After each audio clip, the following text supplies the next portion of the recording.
और ये मेरी ये नई साड़ियों चिपक कर अब खराब मत कर देना। ये तुम अपनी माँ से किस तरह बात कर रही हो? रहने दीजिए दामाद जी, अब मेरी बेटी अमीर हो गई है तो शायद इसलिए वो अपनी माँ के उस गरीब आंचल को भूल गई जिसकी छावों में वो पली बढ़ी हुई है। अपने एहसान गिनाना बंद करो माँ, वो सब करना तो आपका फर्ज था। गगन, अब तो मुझे इस छोटे से घर में घुटन हो रही है, चलिए अब यहाँ से। ये कहकर रजनी अपने पति के साथ वहाँ से चली जाती है। अपनी बेटी के इस रूखे बर्ताव से आशा का मन टूट जाता है और वो उदास होकर जमीन पर बैठ जाती है। तभी वहाँ लाला पहुँच जाता है।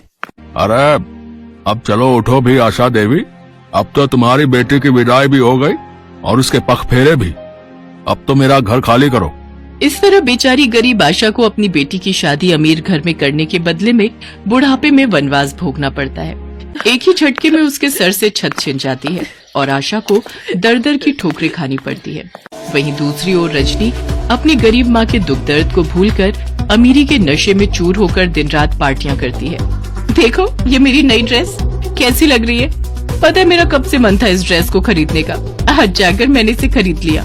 और ये देखो माँ जी ने अपने गोल्ड के इयररिंग्स भी दे दिए मुझे इसके साथ पहनने के लिए। अब एक बात पूछूं, क्या तुम्हें तुम्हारी माँ की बिल्कुल भी याद नहीं आती? उनका ख्याल नहीं आता? पग फेरे के बाद तुम एक बार भी उनको देखने नहीं गई? ओ प्लीज गगन, अब तुम फिर से मुझे ये ममता का लेक्चर देना शुरू मत कर देना। अब मैं दोबारा उस गरीबी के लम्हों को याद नहीं करना चाहती और न ही उस छोटे से घर में जाना चाहती हूँ।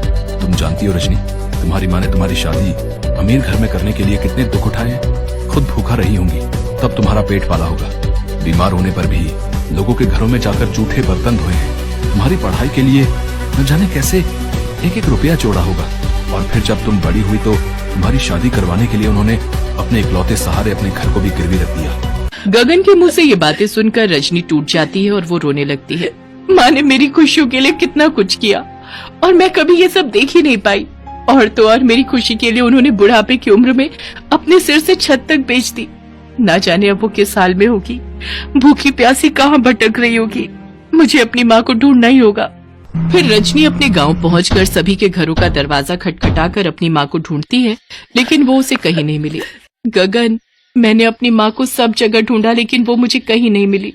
मेरी माँ को बोलो ना वो जल्दी से मेरे पास आ जाए, उनकी बेटी उनको बहुत याद कर रही है। माँ दुर्गा की कृपा से तुम मुझे मिल गई।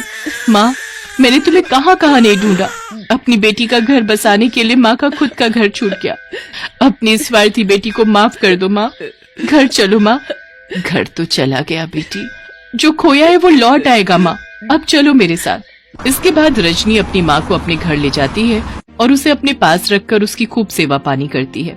गगन भी आशा का एक बेटे की तरह ख्याल रखता है और उसकी हर जरूरत को पूरा करता है। Please like and subscribe my channel. Thank you.